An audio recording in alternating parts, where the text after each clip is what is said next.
Dans ce dernier quart d'heure de Smart Bourse, nous poursuivons et nous concluons la série qui vise à mettre en avant les lauréats des derniers trophées de l'innovation LBP-AM qui était organisé au début du mois de novembre. Nous avons reçu la FinTech de l'année, le prix coup de cœur du jury et nous recevons ce soir les lauréats du prix Green Tech de l'année, à savoir les équipes de Neymar et sa directrice générale qui représente Neymar pour nous ce soir, Chloé Claire. Bonsoir Chloé. Bonsoir Grégoire. Merci beaucoup d'être avec nous. Prix Green Tech de l'année, on est dans le monde de la donnée environnementale. Vous parlez même de données actionnables. Tout à fait. Dans le cadre des grands projets de transition écologique, énergétique. Qu'est-ce que c'est que cette donnée actionnable que vous mettez en avant et que vous transformez en solutions concrètes pour vos clients? Tout à fait. Donc, juste pour rappel, ce que fait Neymar, c'est donc de produire des données sur les bâtiments. Ça veut dire quoi? Ça veut dire qu'en fait, on utilise la puissance du big data pour être capable de faire des données sur des millions de bâtiments. Et on utilise aussi la puissance de l'intelligence artificielle pour personnaliser, hyper personnaliser la solution, prédire la bonne solution, donc une donnée actionnable pour un bâtiment dans le cadre de sa transition écologique. Et on est en particulier très très fort sur les logements, que ce soit des logements collectifs ou des maisons.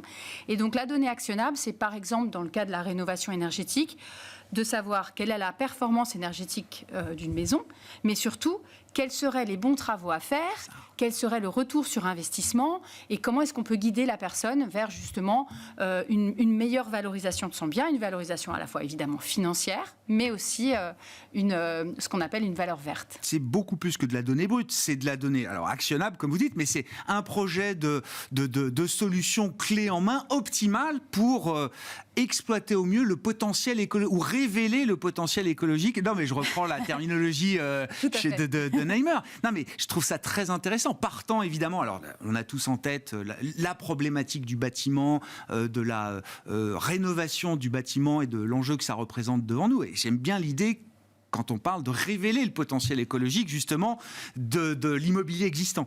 Tout à fait. Cette forme de révélation, c'est vraiment parce que aujourd'hui, qu'est-ce qui se passe? Il faut bien s'imaginer que 80% des bâtiments existants d'aujourd'hui seront ceux dans lesquels nous vivrons en 2050. Qu'est-ce que ça veut dire?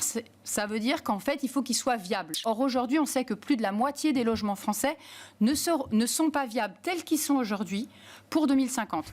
Alors là, je vais faire un peu des mauvaises nouvelles, puis après, on passera dans l'actionnabilité, la révélation du potentiel. Mais il y a sur les 22 millions de bâtiments résidentiels en France, on en a 5 millions qui sont des passoires thermiques.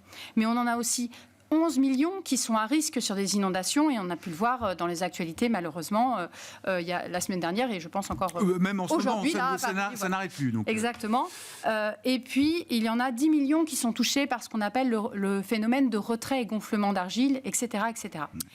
Et tout ça dans une proposition climatique, qui est en train de s'accélérer, où les phénomènes extrêmes sont en train de s'accélérer. Donc il faut vraiment agir aujourd'hui, préserver, et c'est là qu'en fait on veut en révéler le potentiel écologique. Qu'est-ce que c'est un bâtiment résidentiel dont on est propriétaire, par exemple?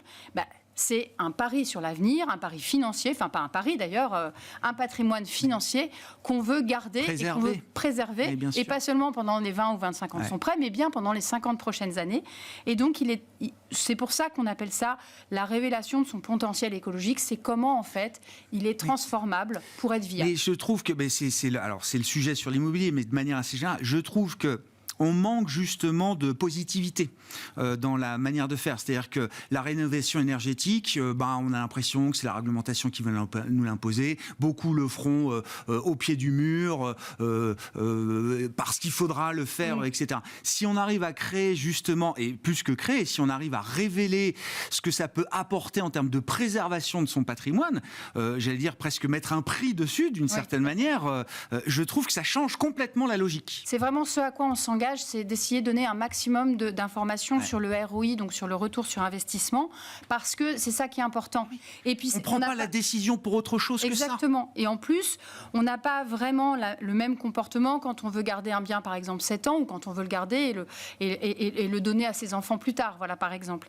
Et donc, c'est vraiment là-dessus qu'on a fait un focus, en fait, pour pouvoir voir comment gérer son patrimoine. Et par exemple, sur l'installation de panneaux solaires sur sa toiture, on est capable de proposer la solution optimale économiquement. Puis, il y en a une, et il y en a aussi une qui décarbone plus. Il se trouve que juste les aides, la façon dont on autoconsomme ne fait pas que installer un maximum de panneaux solaires est le projet le plus rentable. Par contre, c'est le projet qui décarbone le plus. Donc chacun peut choisir aussi en fonction de ses envies pour l'avenir. Renseigner les choix. Oui, et de plus, on dit OK, on est un peu guidé par le financier, c'est sûr, mais par exemple sur cet aspect réglementaire, il y a la réglementation sur la rénovation énergétique. Mais en même temps, on a bien vu qu'avec l'augmentation de l'énergie, finalement, on serait assez content de payer nettement moins d'électricité ou en tout cas d'énergie. Et donc, en fait, tout ça va aller ensemble.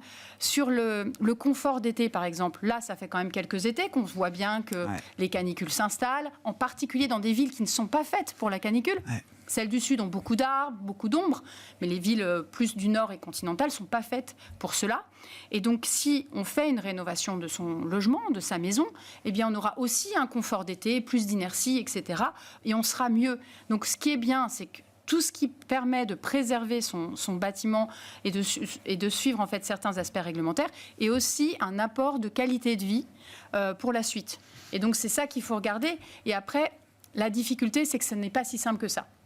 Et donc, nous, ce qu'on essaie de faire, c'est de guider les gens vers le choix le plus personnalisé. Donc, on leur demande ce qu'ils préfèrent faire et on leur dit, voilà la bonne solution.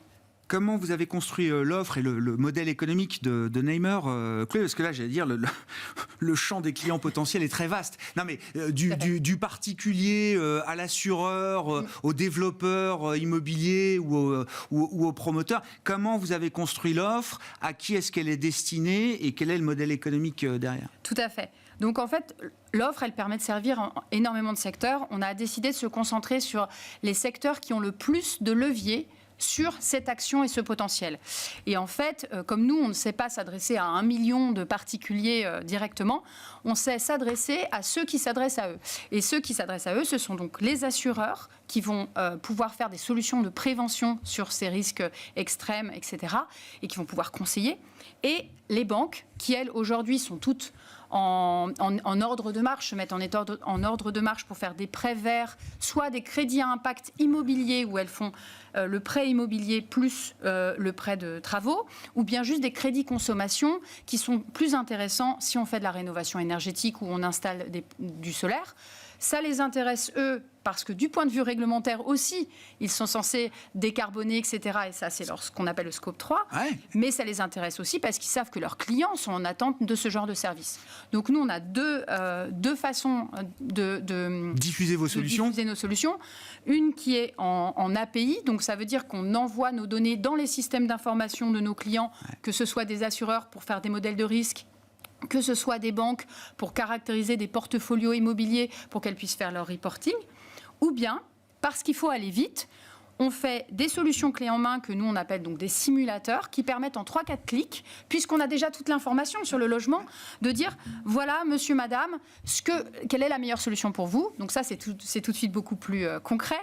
Et ça, ce sont des solutions qu'on vend en B2B2C, c'est-à-dire en marque blanche, pour, pareil, les assureurs, les banques. On le fait aussi pour certaines... Mais disponible au final pour le particulier, si j'ai le droit à l'arrivée, de la publicité, qui peut faire son simulateur, mais bien sûr. Alors, par exemple, notre client, la Banque Postale, qui a sorti c'est eux qui organise le trophée. Hein, donc, oui, tout à fait. On a le droit d'en parler, ne vous inquiétez pas. Donc, ils ont... Aujourd'hui, ils ont lancé cet été leur crédit impact. Donc, c'est vraiment un crédit IMO qui est bonifié si on achète une passoire énergétique et qu'on s'engage à faire les travaux. Ouais. Et aujourd'hui, donc, on est dans leur page d'accueil. Si vous cherchez simulateur crédit immobilier, la Banque Postale, vous nous trouvez. Et là, vous avez le simulateur de rénovation énergétique.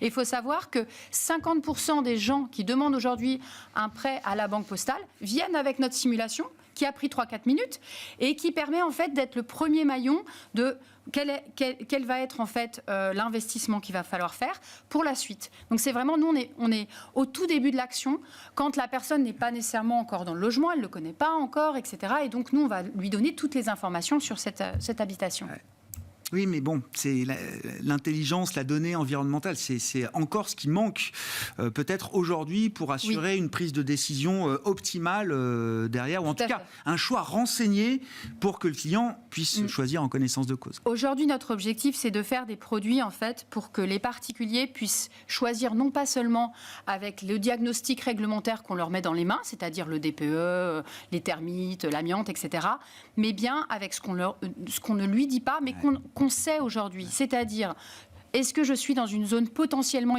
inondable ? Pas aujourd'hui, pas officiellement. Dans 2050. Voilà, dans 2040, etc. Et combien de cycles de sécheresse a subi cette maison ? Ce sont les cycles de récurrence de sécheresse qui font les fissures dans le cas du retrait-gonflement d'argile. Combien il y en a eu, etc. Et donc, en fait, l'idée, c'est d'avoir un produit qui permette vraiment cette visualisation 360 du potentiel du bien. Même si aujourd'hui, les sujets sont encore assez verticalisés, et puis très orienté carbone, il faut le dire. L'eau, la biodiversité, l'occupation du terrain et puis les risques climatiques.